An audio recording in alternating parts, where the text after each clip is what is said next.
ყველას მივესალმებით სრულად საქართველოს. დღეიდან საქართველოს ისტორიაში უპრეცედენტო შემთხვევა განვითარდა. საქართველოს პრეზიდენტს უფლებამოსილების ვადა ამოეწურა. ასეთი პრეცედენტი, ფიქრობ, ალბათ მსოფლიოს ისტორიაში ძალიან ნიშანდობლივია. ეს ყველაფერი გამოწვეულია ამ პოსტზე მყოფი ადამიანის ყოვლად უპასუხისმგებლო და ყოვლად არასახელმწიფოებრივი დამოკიდებულების. გუშინ პრეზიდენტის რეზიდენციასთან ღირსების შეკრება შედგა. საქართველოს მოსახლეობა გამოვიდა და ერთსულოვნად დააფიქსირა ის დამოკიდებულება, რაც უზენაესია, რაც ყველა ქვეყანაში ვითარდება და რასაც ყველა ქვეყანა ერთხმად უჭერს მხარს თავის კონსტიტუციის მუხლების დაცვას. აქედან გამომდინარე, ქართველი მოსახლეობა, საქართველოს მოსახლეობა თავის კონსტიტუციის უზენაესი დამცველი ძალაუფლების სახით აცხადებს.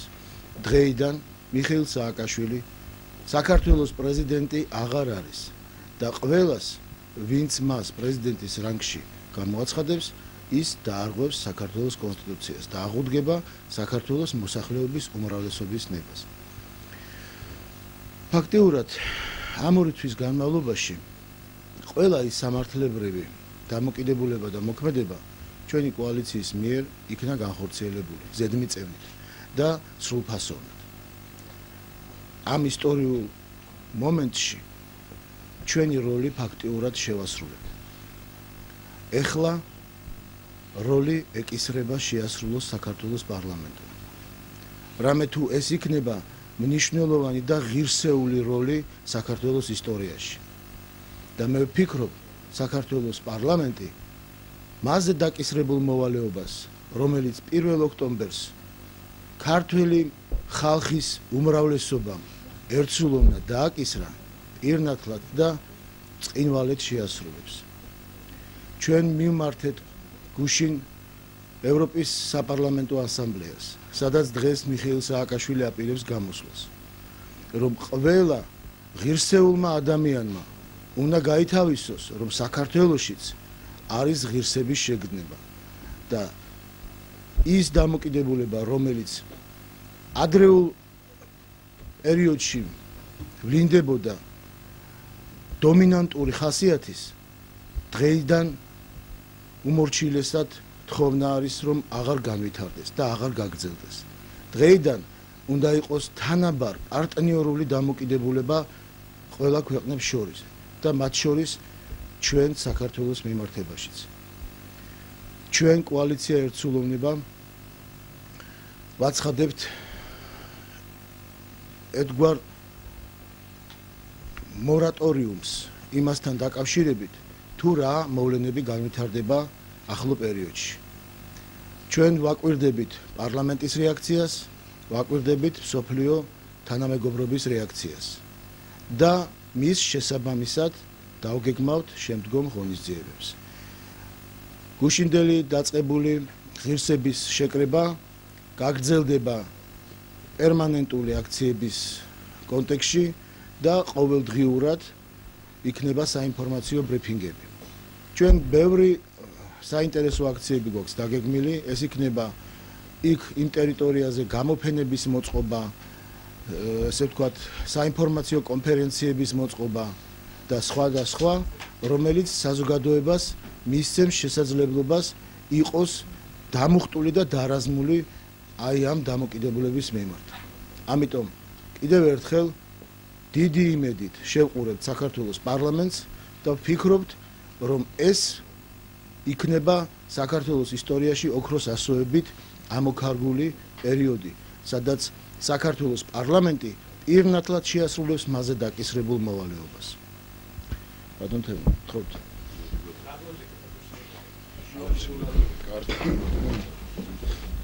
კარგი ძალებლები.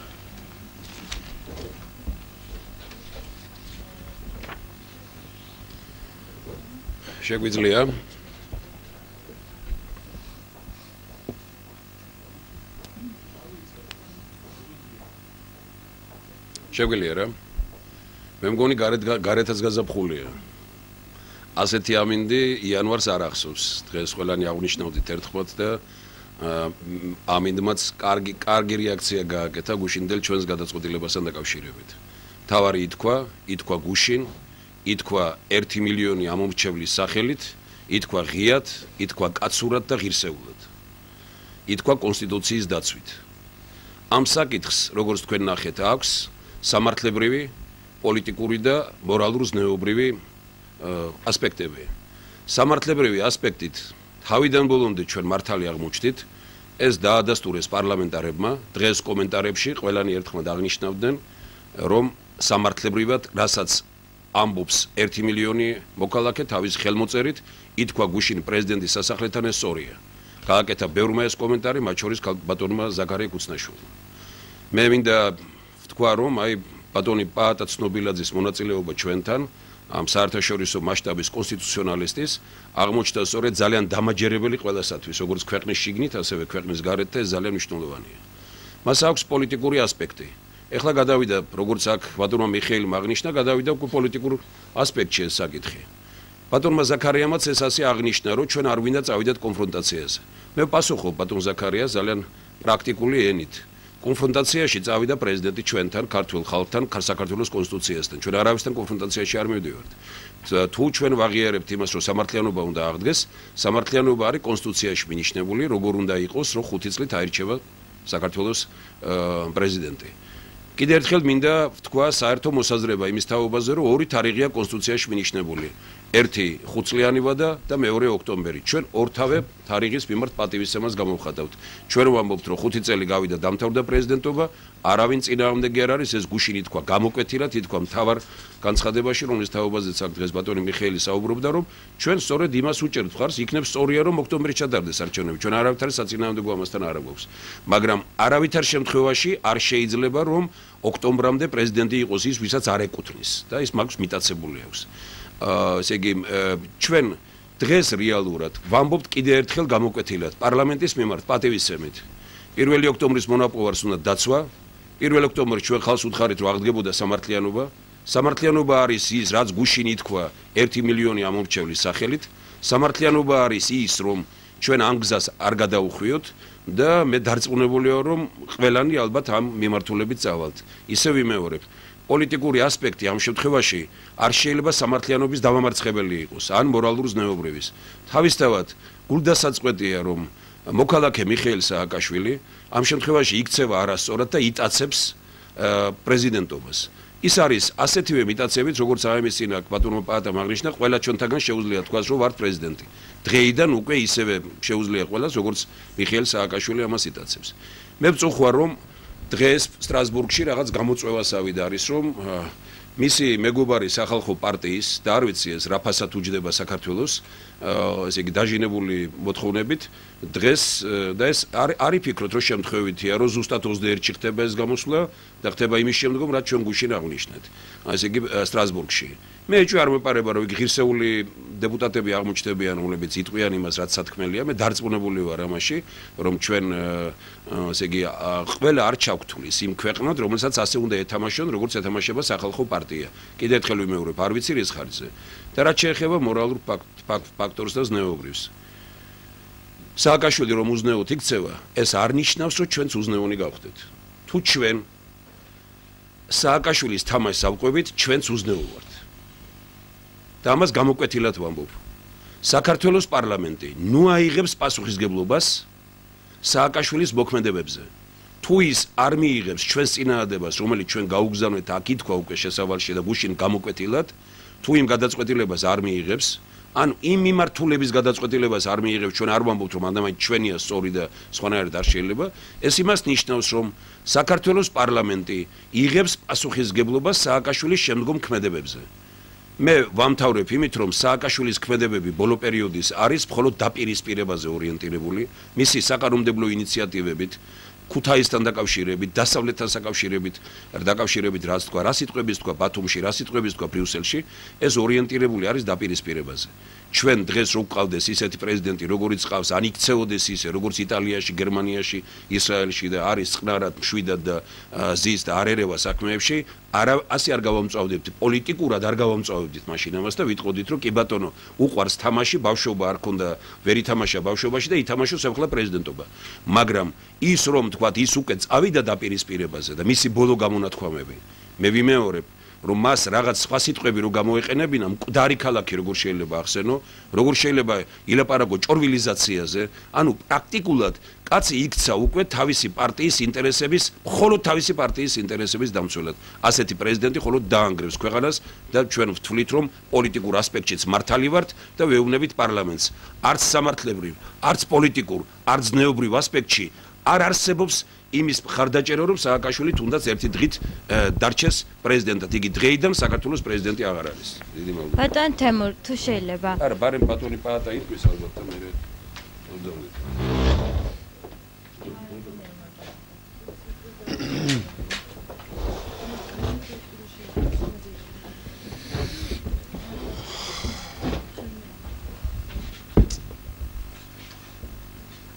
დავიწყოთ? დიახ.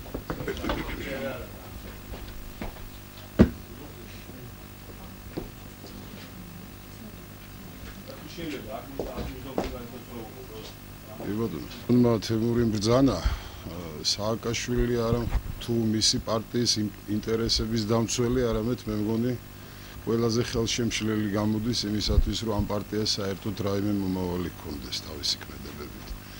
ეხლა მე ის მინდა გითხრათ, რომ რამდენად მისალუცი არის დღეს საქართველოსთვის ვერ გეტყვით, მაგრამ ფაქტობრივად დღეიდან საქართველოს ყავს დე ფაქტო პრეზიდენტი. დე იურე მიხეილ სააკაშვილი აღარ არსებობს და ძალიან სამწუხაროა, რომ თანამედროვე ქართულ სინამდვილეში და საერთოდ სოფლიო ისტორიაში საქართველოს შედის როგორც ქვეყანა, რომელსაც ყავს დე ფაქტო პრეზიდენტი. ეხლა დე ფაქტო რასაც ნიშნავს ამ შემთხვევაში და ვის მიმართაც იყენებენ, თქვენ ძალიან კარგად იცით. სამწუხაროდ კიდევ ერთხელ ვიმეორებ, რომ აღმოჩნდა, რომ დღეს უკვე ყავს უკანონო პრეზიდენტი, უკანონოდ შეცვლილი კონსტიტუცია, ელემენტარული, ასე ვთქვათ, ისეთი პარადოქსული სიტუაციები შეიქმნა, როდესაც 5 წელი, რომელიც ყველგან მთელ მსოფლიოში არის 5 წელი, საქართველოში რატომღაც გახდა 6 წელი. ალბათ გამრავლების ტაბულის შეცვლაც მოგვიწევს 60 ანგარიშით, იმიტომ რომ 5-ჯერ 1 არის 5 და ჩვენთან რატომღაც არის თითქმის 6.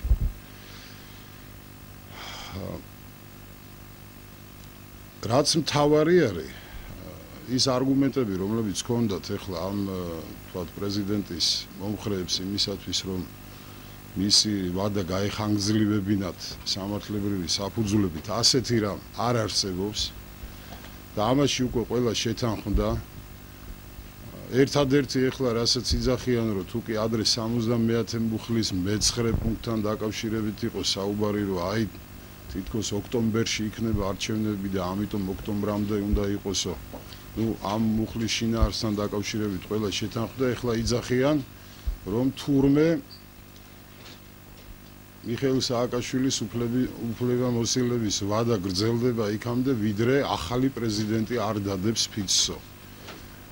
ეს რაღაცა გუშინ მოვისმინე ეგეთი ახალი, ასე ვთქვათ, არგუმენტი მაგათი. მაშინ ახლა ძალიან მაინტერესებს, რატომ არ ჩავატარეთ, რატომ არ დადო აი გუშინ 20 იანვარს ახალმა პრეზიდენტმა ფიცი. რატო დაინიშნა არჩევნები და ჩაიშალა, თუ ავირჩიეთ ახალი პრეზიდენტი და შერცვა ფიცის დადების არიქა ისეთი კდემამოსილებით და წესიერებით სავსე გაჟღენთილი ადამიანი ყავს ახლა პრეზიდენტი როგორ შევეცილებით თანამდებობაში. სწორედ მაგაშია საქმე, რომ 20 იანვარს გუშინ უნდა გამართულიყო სწორედ ახალი პრეზიდენტის ინაუგურაცია.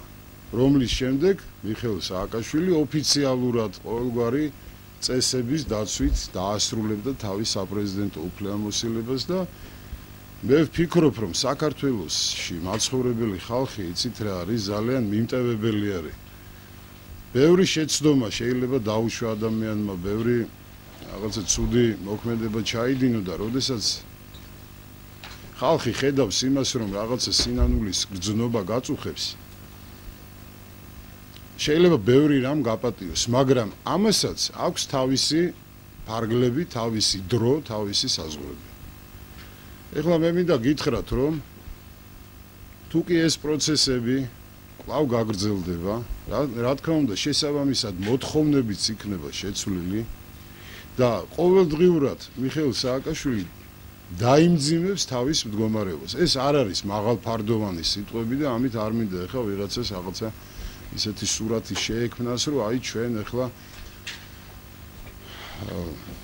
ვინაიდან ყოველი დღე მის მიერ პრეზიდენტის სახელითა და პრეზიდენტის რანგში განხორციელებული ნებისმიერი მოქმედება დაწყებული იმ ხარჯებიდან, რომელიც მოხმარდება მას. იმიტომ რომ დღეიდან ის ხარჯები, რაც გამოიყოფა სახელმწიფოს მეთაურის შენახვისათვის, ეს არის უკანონო ხარჯები, უკანონო ხარჯვა ამ თანხების.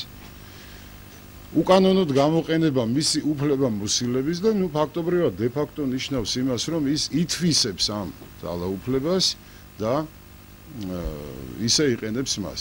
ამიტომ გაამახვილა ბატონმა თემურმა ყურადღება იმაზე, რომ ერთადერთი ლეგიტიმური, აი ყველანაირი თვალსაზრისით ლეგიტიმური ორგანო დღეს ყავს საქართველოს პარლამენტი. მე ვამბობ არჩევით ორგანოებს, იმიტომ რომ ხა მთავრობა მაინც ყალიბდება, იცით თქვენ და ამიტომ იქმნება და არ აირჩევა.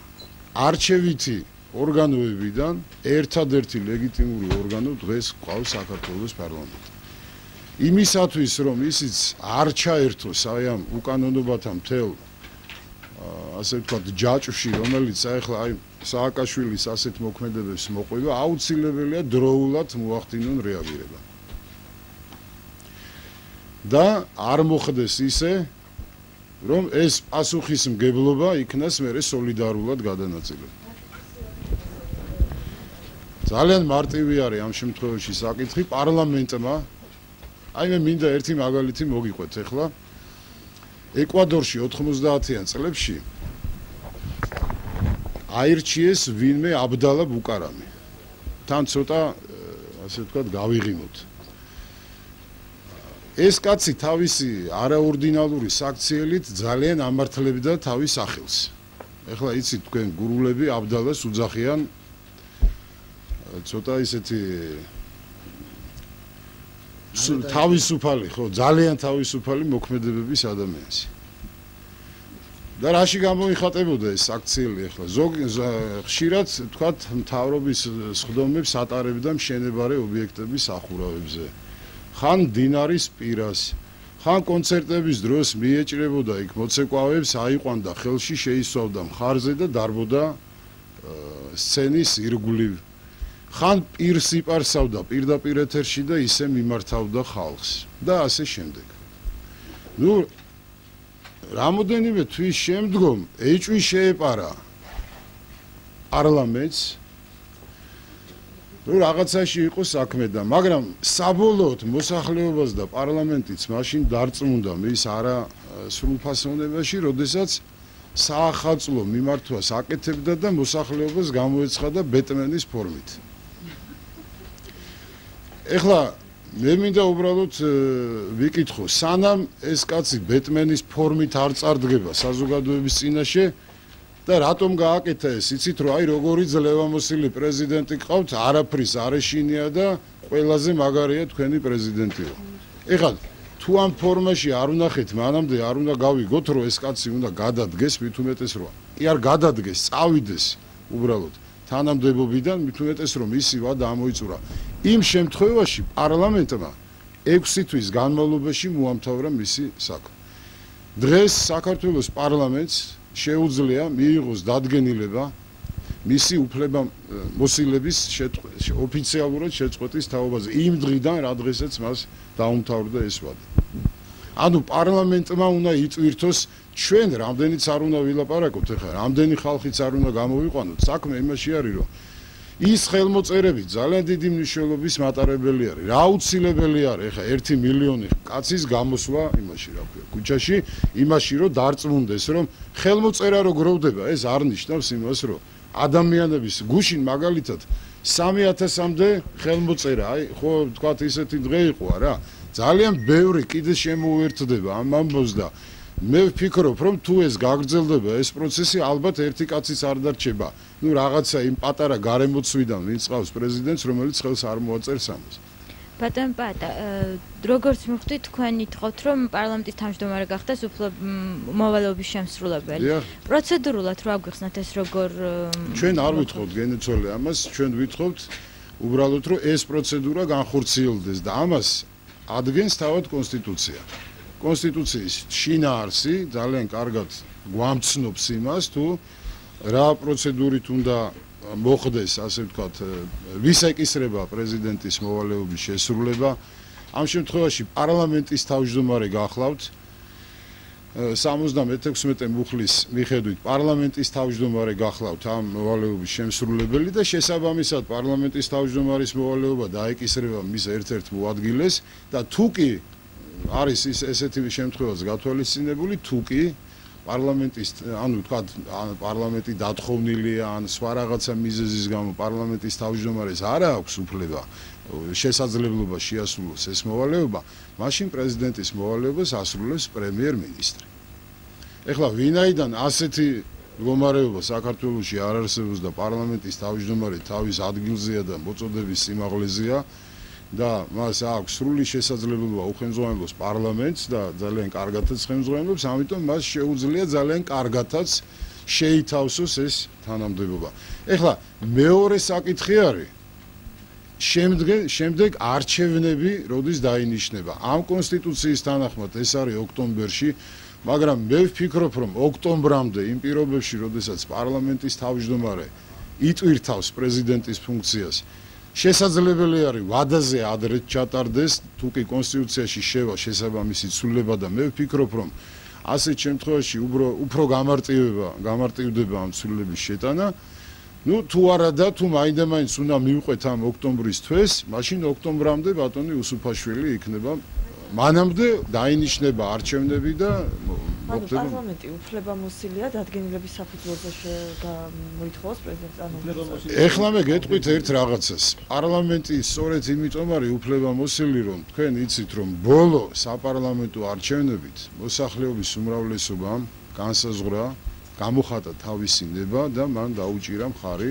ახალ ძალას არა შეიქმნა ახალი რეალობა მარტო ამიტომ არ არის უბრალოდ სახელისუფლებო ჩვენთან ხელისუფლების დანაწილების პრინციპი რომ არ არსებობს და ეს რომ სააკაშვილმა მთლიანად ამოაღებია კონსტიტუციაში სწორედ ამაშია საქმე რომ აი ეს მექანიზმები რომლებიც ჩვეულებრივ შემთხვევაში უნდა მოქმედებდეს გამოკვეთილად და მკაფიოდ არ არის დღეს წარმოდგენილი მაგრამ ნებისმიერ შემთხვევაში როდესაც საუბრობთ სახელისუფლებო შტოებს ურთიერთობის შესახებ იმ პირობებში როდესაც მას გაუვიდა უფლებამოსილება ანუ მეორე არჩევით ინსტიტუტს როგორიც არის სააკაშვილი ამ ინსტიტუტს სხვა ვერავინ ვერ გაუგრძელებს ვადას და ვერც პარლამენტი მით უმეტეს რომ თავისით ვერ გაიგრძელებს ამას ამიტომ ნებისმიერ შემთხვევაში მოქმედებს აქ მექანიზმი იმისა რომ საერთოდ სახელმწიფომ თუ გვინდა რომ შეინარჩუნოს ლეგიტიმაციის მაღალი ხარისხი ხომ გეუბნებით მე ვიმეორებ კიდევ ერთხელ რომ ფაქტობრივად ჩვენ ყავს ახლა დღეს დე ფაქტო პრეზიდენტი ჩვენ დე იურე პრეზიდენტი არ აქვს და ცოტა ხანში თუ ესე გაგრძელდა საქართველოს იქცევა დე ფაქტო ქვეყანად გამიგეთ იმიტომ რომ გადაწყვეტილების მიმღები აი ამ უკანონო გადაწყვეტილების შემაკავებელი არც ასე ვთქვათ სახელმწიფო ორგანო გამოჩნდება და არც მექანიზმი რაიმე ამიტომ წავა ეს უკანონობათა მთელი ის რომელიც სწორედ აი ამ ჭრილში მოაქცევს ჩვენ ქვეყანას თუ პარლამენტი არ შეასრულებს ამ თავის მოვალეობას როგორც თქვენ ამბობთ თქვენ რას აპირებთ იმ შემთხვევაში არა ჩვენ ჯერჯერობით ეხა მაგაზე სიმართლე გითხრათ არც გვიფიქრია და არც ვაპირებთ მაგაზე ფიქრს იმიტომ რომ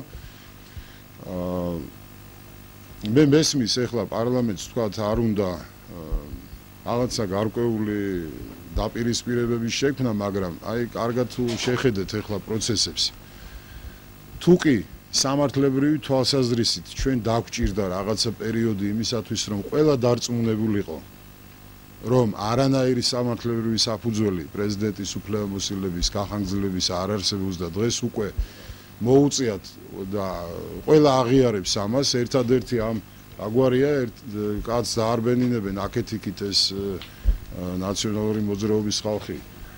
რაგვარია ეს მაზმანიანი დაკარგული ნივთივით რა, ესე იგი რომ ხანი გათქვევინონ რაღაცა, იმიტომ რომ ამას სხვა ვერავინ ვეღარ ბედავს გარდა ამ კაცისა და ამიტომ მე ვფიქრობ, რომ რაღაც გარკვეული დრო დაგვჭირდება იმისთვისაც, რომ ყველაფერი ამ გადაწყვეტილებების გადახარშვა მოხდეს სწორად და რაც მთავარია, უკონფლიქტოდ მშვიდობიან ფარგლებში მოხდეს, უკვე დაირღვა, ამას აღარ აქვს მნიშვნელობა ერთი დღე გადაცდება, ახლა იმას თუ 10 დღე, თუ ერთი თვე, ამას უკვე გადამწყვეტი მნიშვნელობა არ აქვს.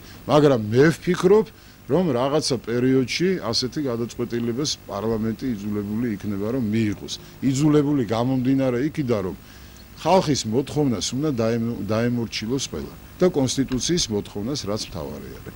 მართალია ჩვენ დამახინჯებული კონსტიტუცია გვაქვს, ძალიან არეული კონსტიტუცია გვაქვს, რომელიც არაფერი არ შეესაბამება ერთმანეთს და ეს სპეციალურად იქნა გაკეთებული, მაგრამ ამ კონსტიტუციითაც კი პარლამენტის შემდგომი ნაბიჯები უნდა იყოს სწორედ ისეთი ადეკვატური, ვთქვათ, რასაც მარტო ჩვენ კი არ ვთავაზობთ, არამედ არის იქ გარკვეული ხედვები, არის. მოდით ახლა შეგეკითხებით და თითოეულ პარლამენტის წევრს შევეკითხები, ვინც არის. თქვენ როგორ გონიათ ახლა რომ დაუსვათ სათითაოდ შეკითხვა იქ? გინდათ თუ არა რომ პრეზიდენტმა გააგრძელოს უფლებამოსილება? რას გიპასუხებენ? არა ხართ დარწმუნებული ამაში? ამიტომ უბრალოდ არის პოლიტიკური რაღაცა შეფუთვის საკითხი, რომ რაღაცა აშკარა დაპირისპირება არ უნდა მოხდეს. ისიც რატო? მე მგონი რომ ყველაზე ასე ვთქვათ დიდი ანგარიშის გასაწევი საკითხი და ალბათ ამ მიმართულებითაც იქნება სამუშაო, ეს არის ჩვენი უცხოელი კოლეგები და პარტნიორები, რომლებმაც ყველაფერი გააკეთეს იმისათვის, რომ საქართველოში მშვიდობიანად ჩატარებულიყო. რომ საქართველოში სისხლი არ დაღვრილიყო და რაღაცა უბედურება არ მომხდარიყო, რომლისთვისაც სააკაშვილი მზად იყო ძალიან კარგად იცით, იმიტომ რომ იყო ამისი მცდელობები და რომ არა სხვადასხვა დიპლომატიური კორპუსის წარმომადგენლები და განსაკუთრებით ამერიკის ელჩის აქტივობა, მე არ ვიცი და ჩვენ არ ვიცით კიდევ როგორ ჩამთავრდებოდა ეს ყველაფერი. ამიტომ მე ვფიქრობ, რომ საქართველოს პარლამენტი გააგრძელებს მუშაობას ამ თვალსაზრისით და რაღაცა გარკვეულ, ასე ვთქვათ, აი იმ ინფორმაციულ ვაკუუმს მოხსნის ამასთან დაკავშირებით, რაც მიხეილ სააკაშვილის ირგვლივ არსებობს, იმ მისი გაკეთებული იმ შავი პიარიდან გამომდინარე, რომელსაც ის ეწევა დღეს საერთაშორისო არენაზე და ცოტა ხანში ამის საშუალებასაც მოусპობთ, იმიტომ რომ ჩვენ გავაგზავნეთ იქ წერილები, ჩვენ გავაგზავნით ახლა ყველა საერთაშორისო ორგანიზაციაში, ყველა სახელმწიფოს მეთაურთან შესაბამის წერილებს. და იმიტომ რომ ჩვენც ყავს რამენაირად ახლა ჩვენი კოლეგებიც, ჩვენი მეგობრებიც, რომლებიც საკმაოდ გავლენიანი ხალხი არიან და ყველა ჩაერთვება ამ პროცესში, იმიტომ რომ არ შეიძლება, ესე იგი, ამ კაცმა გააგრძელოს ჯერ მისი სახელისუფლებო თარეში და ეხლა ქვეყნის წინააღმდეგ მიმართული თარეში. აი ეს არის და ეს.